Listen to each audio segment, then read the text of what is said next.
When we look around at our culture and we look around in the world and in the climate that we find ourselves in that seems to grow increasingly secular and maybe not respectful of values of faith, sometimes maybe it's hard to imagine that many generations of faith even remaining. My children and their children and their children. But I want to tell you today, the greatest threat against our families and the church, it's not external. It's not what's out there. It's really what's in here. It's what's in here. And one of the most destructive and damaging things that can possibly come against any community is unforgiveness. It's an unforgiving spirit. It's not extending the same grace to others that Christ has extended to us when we came to know Him as our Lord and as our Savior. You see, Satan is a bondage maker. He's a destroyer. He is a murderer from the beginning. And Satan desires to wreak havoc on people of faith that know and love Jesus Christ. In our text this morning, I'll read it, 2 Corinthians chapter number 2. And beginning in verse 1, it says, Paul says to this church, "But I determined this with myself, that I would not come again to you in heaviness. For if I make you sorry, who is he then that makes me glad? But the same which is made sorry by me. And I wrote this same to you, lest when I come I should have sorrow from them of whom I ought to rejoice. Having confidence in you all, that my joy is the joy of you all. For out of much affliction and anguish of heart I wrote unto you with many tears, not that you should be grieved, but that you might know the love which I have more abundantly unto you. But if any have caused grief, he has not grieved me, but in part, that I may not overcharge you all. Sufficient to such a man is this punishment which was inflicted of many. So that contrariwise you ought rather to forgive him and comfort him, lest perhaps such a one should be swallowed up with overmuch sorrow. Wherefore I beseech, I beg, I plead with you, that you would confirm your love toward him. For to this end also did I write, that I might know the proof of you, whether you be obedient in all things. To whom you forgive anything, I forgive also. For if I forgave anything to whom I forgave it, for your sakes I forgave it in the person of Christ, lest Satan should get an advantage of us, for we are not ignorant of his devices. Now let me give you a little background. This is a follow-up letter to a previous letter Paul had written to this church called 1 Corinthians. And in 1 Corinthians chapter 5, Paul wrote to the church, and he was writing about an issue that was going on in the church that was pretty egregious. There was a man in this church who was living in a sexual relationship with his father's wife, his stepmother. And it wasn't a secret. It was open. It was known in the church. And by the way, the time we would be in history in the early church right there, you're talking about a congregation that was really more than likely much smaller than this congregation. And yet there's a man in this church openly living in sexual immorality with his father's wife. As bad as that is, Paul says, and you've done nothing about it. He said, you haven't mourned. You haven't grieved. He said, in fact, you are puffed up about it. And Paul really challenged them about dealing with this issue. And they did. And they stepped up and they got right and they called the thing out. And the grace of God came flooding in such power that this man actually repented of his sin and got this right. So in the first letter, Paul's writing to them because they're ignoring this situation. They repent from ignoring it. They do the right thing. And the guy gets right. But now the problem in this letter is that they weren't sure the guy really got right. Did he really get right? Should we extend back to him the full grace of God and the full extent of our fellowship? So now Paul writing the first time to challenge them about not dealing with an issue. Writes them the second time because now they're not going far enough in restoring him. And he says you need to forgive him and you need to extend that. He said, lest Satan should get a foothold, an advantage over you in your church. And then he said this, we're not ignorant of his devices. One of the great devices, one of the schemes, one of the plots of Satan that he will use to wreak havoc. And by the way, Paul is writing this to the family of God. But the same issues we deal with in the family of God, we deal with in our own families, in our own homes, and in our own relationships. And so Paul is warning them and he's cautioning them about how Satan may get an advantage of them if they're not exercising forgiveness. Now, before we can really talk adequately about how to forgive and what that means, I think first we got to deal with what forgiveness is not.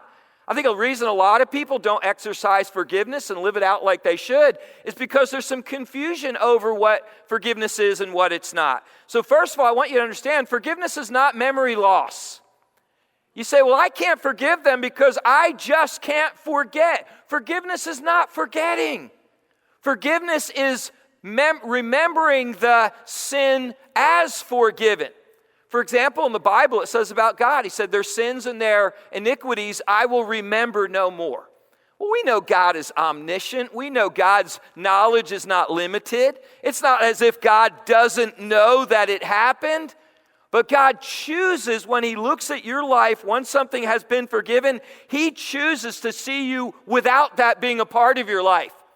Man, think of your life with all kinds of sticky notes all over you, with all kinds of things in your life and attributes and things about you and the wrong. And it's like when that thing is forgiven, man, God takes that sticky note off of you and he throws it away. And it's not that he can't remember it, but he remembers it as forgiven. So forgiveness is not forgetting. That would be impossible. None of us would ever be forgiven. Where's the second thing? It's not rolling over. It's letting go. You say, well, I'm not going to forgive them because I'm not going to let them get away with it. I'm not going to let them, walk all over me. Well, forgiveness doesn't excuse their behavior, but it keeps it from damaging your heart. It keeps it from afflicting you. I believe it was Corrie ten Boom that was speaking on forgiving a Nazi soldier who had just brutally treated her and her sister in a concentration camp. And she said this, forgiveness is letting the prisoner go free and realizing that all along you were the prisoner. It's letting go of the hurt. It's letting go. Forgiveness is the path of my own restoration as much as it's the path of the other person's restoration. It's not rolling over. By the way, forgiveness doesn't remove all consequences. Hey, I may go up on a 10-story building and decide that I want to take a leap. I have nothing worth living for. And I get up there and I take one step out. And the very first thing I think about is I have made a terrible mistake. And I say, God, I am sorry. Will you forgive me? And I receive the forgiveness of God. And his joy floods my heart. And splat, man, I am done, right? So I may be forgiven, but I'm still going to hit the ground. Because what? There are consequences, good and bad, that really don't necessarily go away. I can be restored to the joy of the Lord. I can be restored to broken relationships. That doesn't mean I don't carry the wounds and the scars of the things that I've done in my life. I've been a follower of Jesus Christ now since I was 20 years old. And so I've been a follower of Christ now for 38 years. There's a whole lot that happened in those first 20 years that I still have the marks of. I still bear the scars of. So it's not the elimination of all consequence. It's not like I'll just get forgiveness. I'll just get forgiveness. Well, you can and you will. But it doesn't mean that you don't bear the consequences of those past behaviors. Fourthly, forgiveness doesn't always lead to reconciliation. As a matter of fact, in Romans 12:18, it says, if it be possible, as much as lies in you, to live peaceably with all men. Because I extend a forgiveness to someone, but they don't reciprocate, you know what? Forgiveness is not always complete reconciliation. It's not always leads to that restoration. I don't have control over that. And I heard someone say this, and if nothing else I get, if you don't take anything away, take this away. This is gold right here. Forgiveness is much more about my relationship with God than my relationship with you. See, my reconciliation to you, my letting go of the offense, my releasing myself from that consequence frees me to know and to worship God without those trappings on my life. So our forgiveness toward others, as hard as it may feel and be sometime, it's more about your relationship with God than it is about your relationship with that person. Now, here's a very practical definition of forgiveness. I ran this by my 19-year-old daughter, Annabeth. I always run things by her. I said, how would you view this at your age? And she's, she's kind of vibing, and she's got it all going on. She knows what's going on. And so I ran it by her, and she was like, yeah, so it passed theological muster of my 19-year-old daughter. She's a thinker. Maybe she just was getting tired of listening to me talk and wanted to let me go. So either way, I got a free pass. But here, really, forgiveness in essence is this.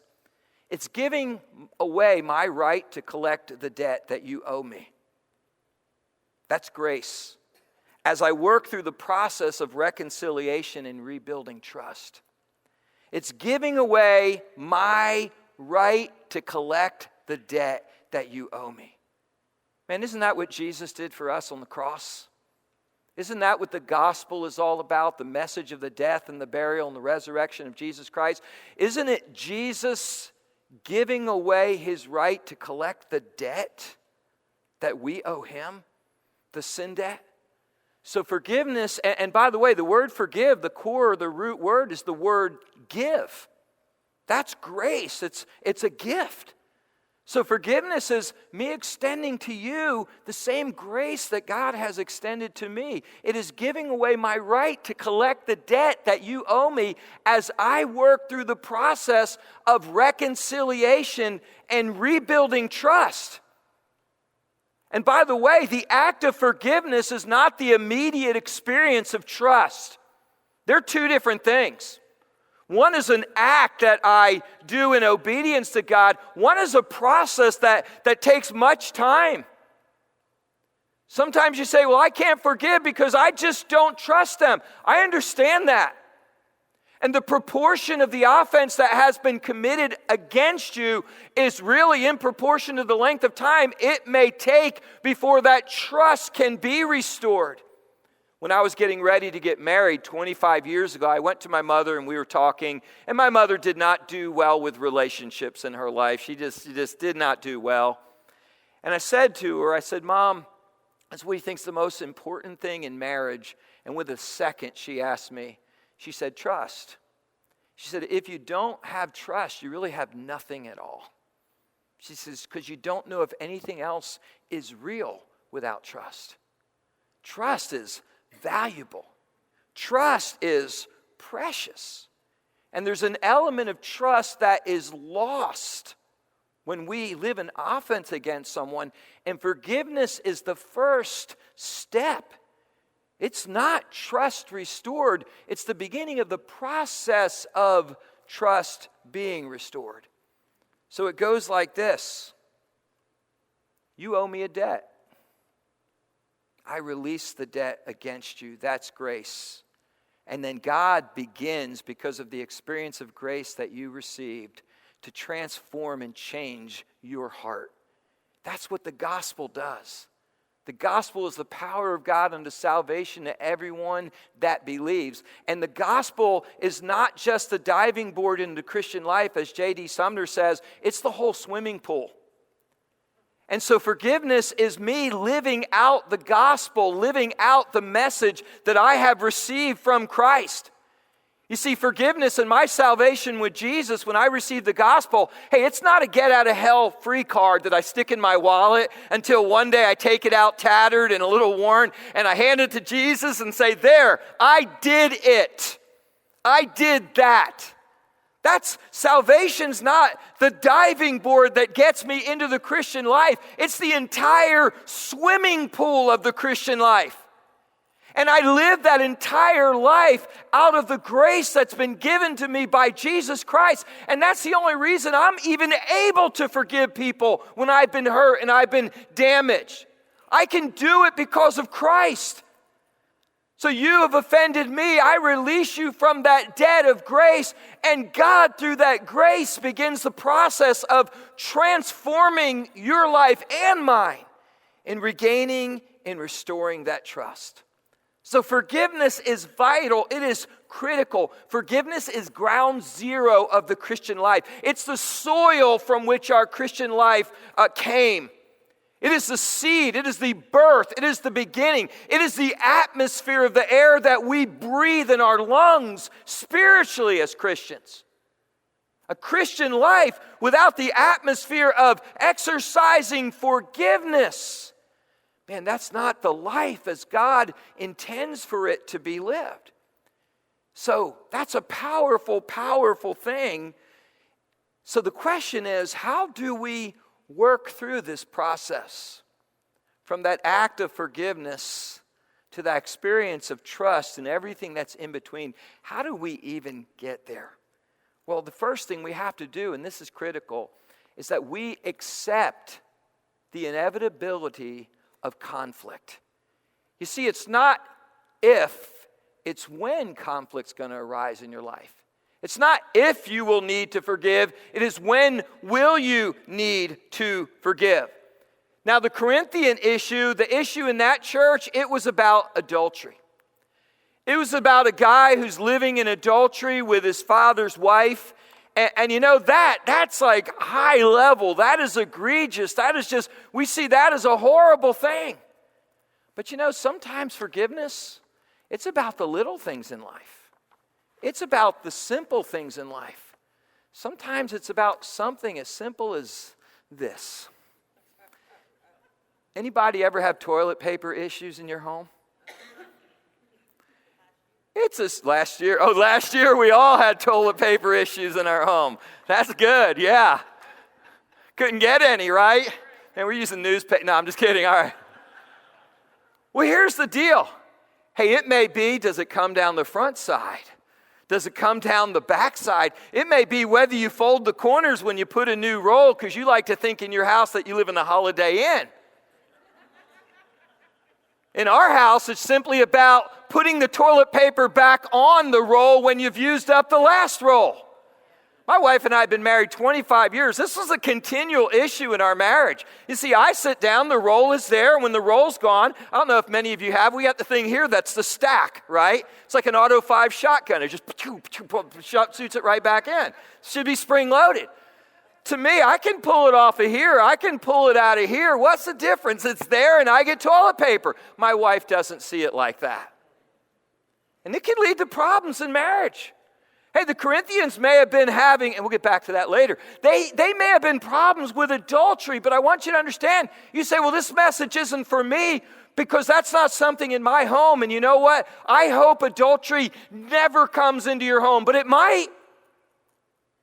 It could. You see, it's not about the if of conflict and failure. It's about the when, and it's not about the size. It's about the principle. Big things, little things. Solomon said that it is the little foxes that spoil the vine. It's those little things in life sometimes that just nip away at us, man, and just rob us of the strength and the joy that God wants us to live with. You see, conflict comes to us. It's inevitable. But the issue is, how will we deal with conflict when it comes?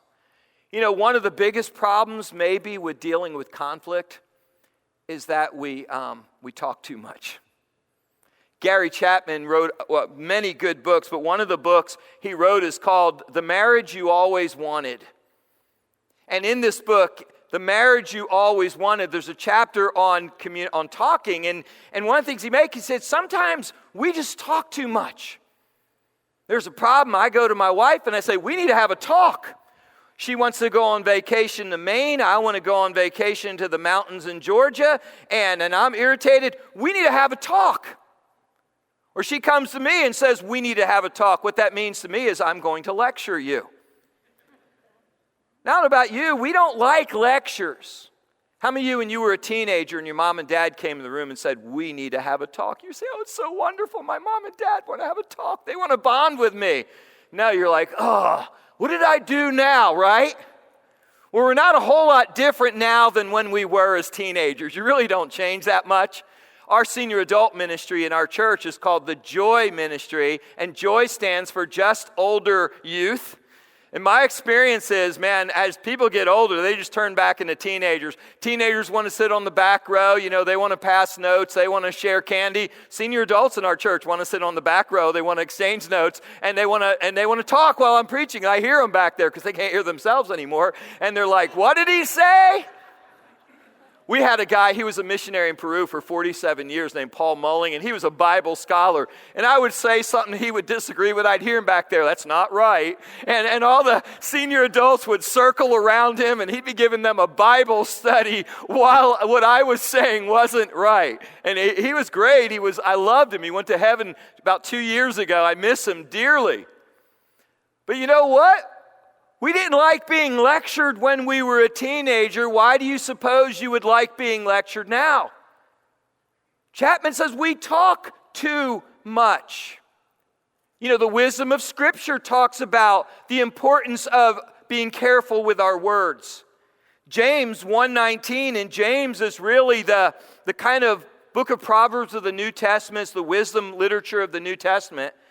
And James said in 1:19, he said, wherefore, my beloved brethren, let every man be swift to hear, slow to speak. Let your words be few, slow to wrath.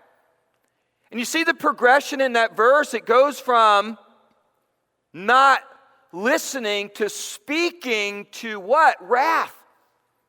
He said, slow down that speaking. And you know what in turn we're doing is we're slowing down the wrath.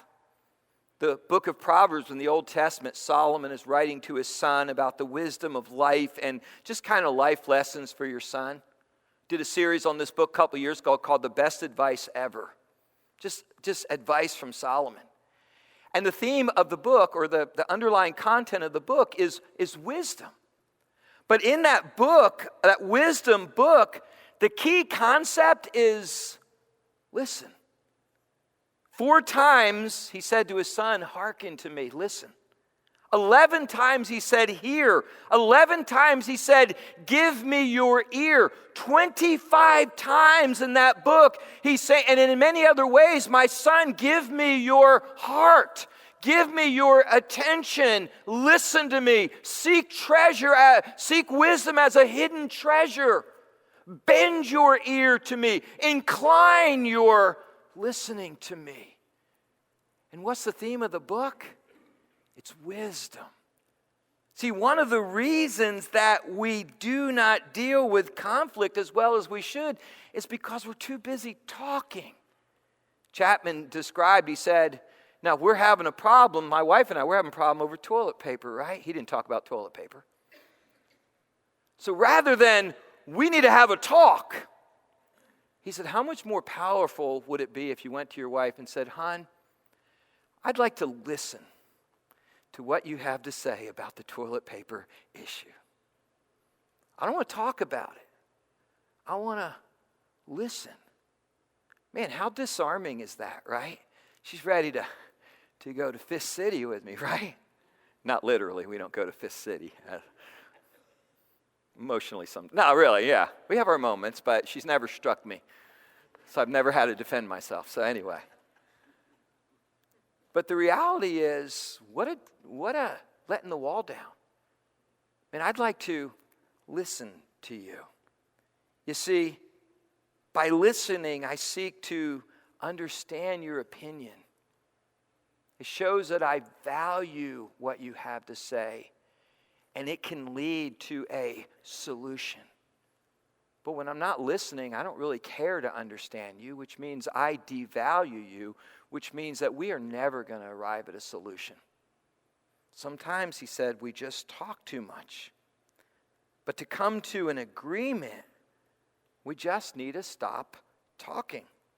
Conflict is inevitable. It's how we deal with it. And really 90% of it would probably go away if we just quit talking. If we just quit asserting our will and we just listen. We just listen. So we accept the inevitability of conflict. It's so important to understand that we're living in a life where conflict's a part of our life. It doesn't catch us off guard. We don't think it's a strange thing when conflict comes. We understand it's just a normal part of living. But here's the next thing. We need to learn to deal with the fallout of unresolved conflict, because not all conflict is resolved. And when it's not resolved properly, it leads to fallout. Look at the Corinthian church. They have this issue of immorality, adultery going on, and they're not dealing with it. Man, it led to pride in the church.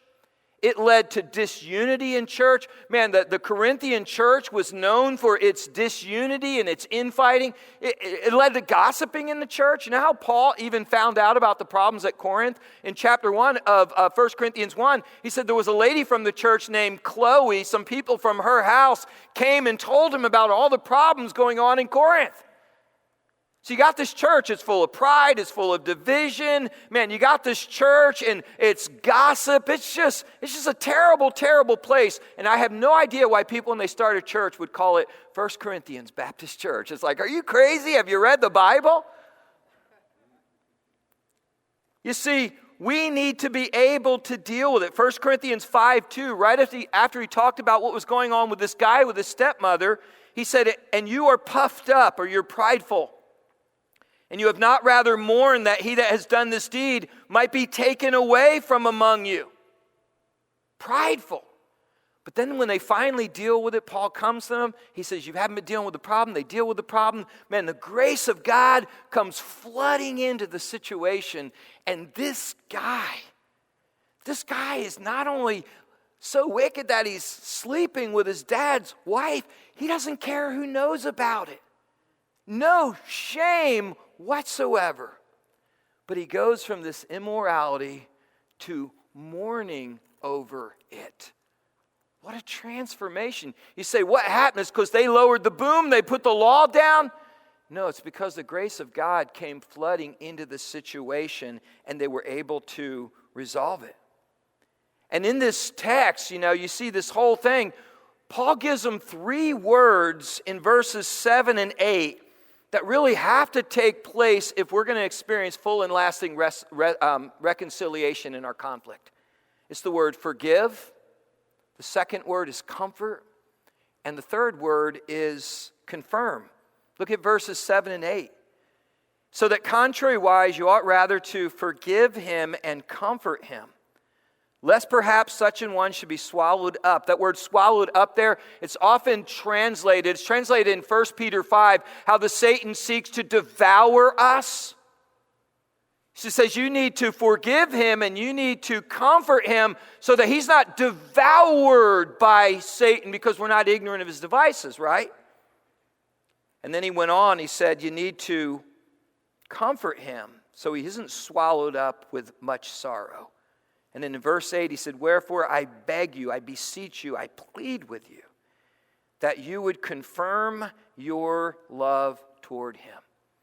Practical steps. We see the situation. We understand forgiveness. We see the reality of conflict.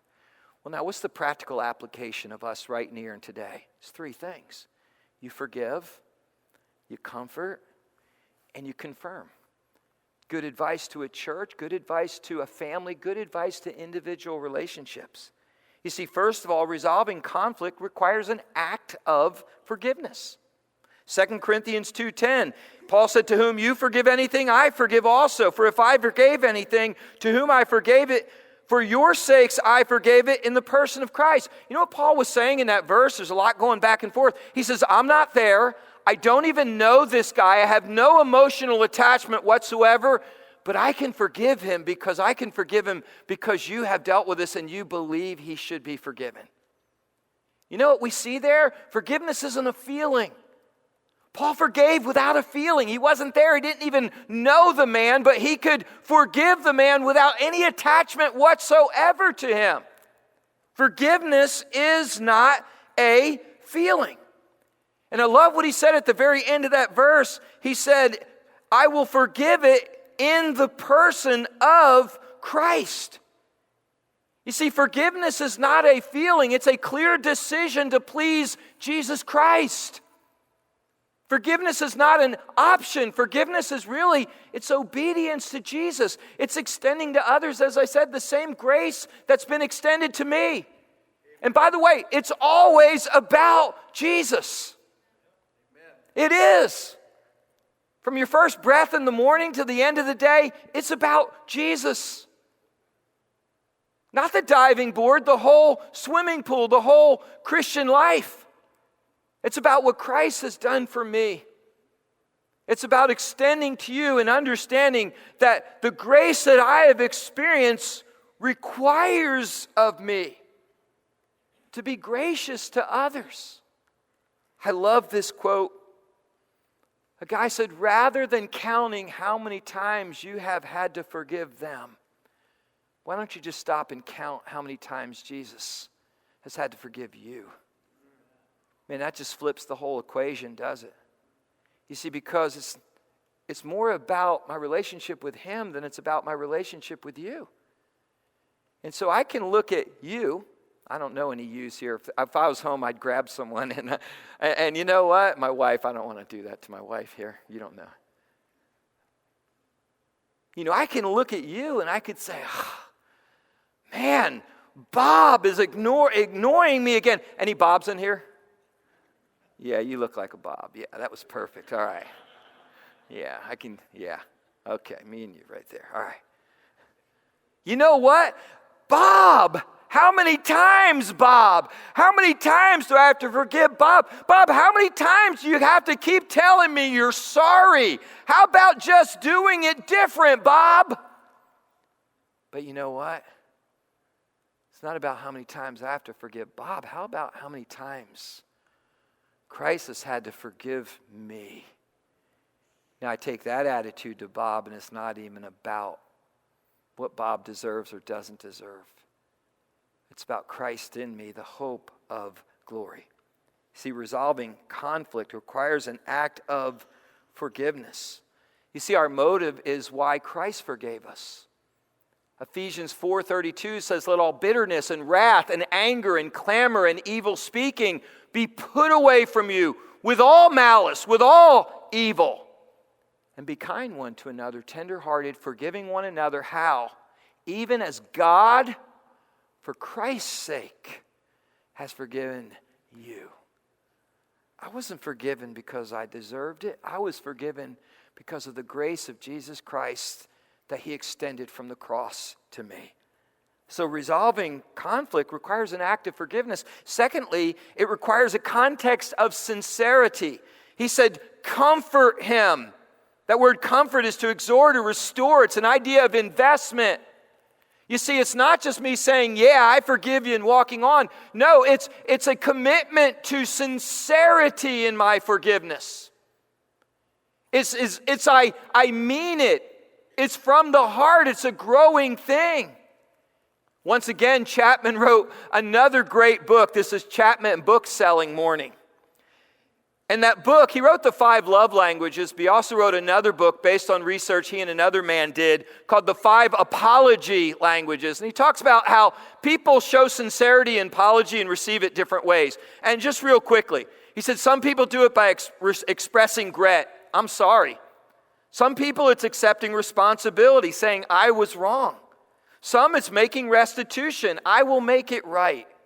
Some it's committing to change. I will change. Others it's requesting forgiveness. Will you forgive me? And they're all good and they're all great and they probably all have a place. But which one is most sincere to you? For me, it's accepting responsibility. It's I was wrong. Most sincere thing I can say to you is to say to you, I was wrong. I own it 100%. See, when I was a kid, I was taught, number one, I was taught to say you're sorry to your sister. Then I became a Christian. They said, don't say you're sorry. You have to ask for forgiveness, and they have to answer you. And those are good and they're great. But the most sincere apology you will ever get out of me is I was wrong. I promise you, that's my whole core. It's owning it. And the best and most sincere apology you could ever give me is to own it. I was wrong. No buts about it. Now, my wife, it's a commitment to change. Okay, Mike, you were wrong. Now do something about it. She wants to see a change in that. But there needs to be sincerity. The key is to be sincere, that a sincerity that will lead to actions and acts of goodwill. So forgive him. Comfort him, sincerity. But then the third thing, resolving conflict, requires a commitment to change. He said, confirm your love toward him. Confirm it. Ratify it. Make it authoritative. You know what he's saying? The process of forgiveness that leads to reconciliation and restored trust, it doesn't happen instantly. It requires you being willing to confirm your love by your commitment to work through the situation. Because trust isn't restored automatically. Another great book that I recommend to people that maybe there's been infidelity in the marriage or sexual sin, it's a tremendous book. It's called Worthy of Her Trust. It's about restoring and regaining trust, but it can be applied, the principles, to so many situations. And in the book, he begins telling about a biblical story, the Apostle Paul. And in chapter 9 of the book of Acts, God speaks to a man named Ananias. And he says, I want you to go to Saul, and I want you to baptize him. I want you to pour into his life.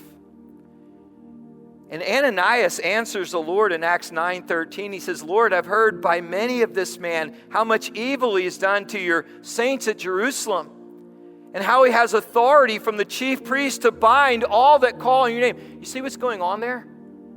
God says, go to him. He's a follower of mine. And even with God telling him, Ananias is like, I don't trust him. See, that trust wasn't immediate. He had heard about Paul's hurtfulness to Christians. He heard how he had authority to imprison Christians. Lord, I don't trust, Lord. I think God puts his trust in people a whole lot sooner than we do in the process of forgiveness. The next verse, God says, but the Lord said to him, go your way. He goes to Saul, who would become the Apostle Paul. And he goes to him, and by verse 17, at least God's worked enough in his life. When he gets to him, he actually calls him Brother Saul. So he's probably not all the way there yet, but there's a kind of it's like, I don't trust him, to, okay, Brother Saul. And he baptizes him, and Paul's blindness goes away. And Paul immediately begins preaching Christ openly. And it says the people were amazed that this one who had once persecuted the faith is preaching Christ. He preached Christ so well and so convictingly that the non-believers wanted to kill him. And he fled for his life out of Damascus, and he went 3 years down into Arabia. And the only reason we know it's 3 years is because in Galatians chapter 1, Paul told us he was there 3 years. And he basically is in Arabia for 3 years with having a Bible study and prayer meeting with Jesus. And after 3 years, we learn in Galatians, he returns and he continues preaching Christ. And here's Paul, the great persecutors of Christians. I had such hope for Kanye. I thought maybe it's another Apostle Paul. He did his album, you know. But here's Paul. No one wanted to believe it was the real thing. And he's down there. And he comes back to the Christians and he says, look at me. I'm returned. And you think, man, they'd be throwing a party. They'd be striking up the band. Man, they would think, this is miraculous. The hero Paul is back. Man, his life has been changed. But it's not really what happened. Because it says in verse 23, after he returned, look at verse 26. When Saul was come to Jerusalem, he attempted to join himself to the disciples. But look at this, 3 years later. But they were afraid of him and they believed not that he was a disciple. Trust is not immediate. Here's Saul, the confirmation of God, the confirmation of life, 3 years of time. And yet what he did was so hurtful to them. Maybe it was one of their family members that had been in prison, maybe lost their life. And yet they didn't believe. But what I'm trying to say to you is it's a confirmation of love. It's a process of time. You know, I talked about my wife and I, the toilet paper issue. And it was about 2.5 or 3 years ago that I was sitting in the living room watching TV, my feet up on the ottoman, and my wife comes walking out of the hallway, mad, with an empty toilet paper roll in her hand, saying, "Who didn't refill the toilet paper?"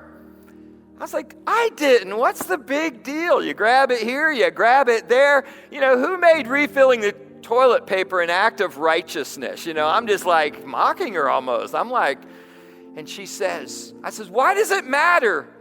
And she said, "Because it shows love for me, because it's important to me, and when you don't do it, you're not showing love for me." I was like, oh. And I thought, man, I got to do something about this. So I set it up perfectly because it was just after that at church, maybe it was a week or so, and we were going to be talking about the importance of reconciliation. And I called her up, and I had a roll of toilet paper there. And I sat her in a chair, and I was sitting there, and I was like, "Honey," and we talked through the problem. I wanted people to see it. And I said, "Honey, I commit to you today that I am going to fill the toilet paper from now on. You can count on me." It only took 22 years of marriage. Now, honey, before that day, did you believe at all that I would refill that toilet paper?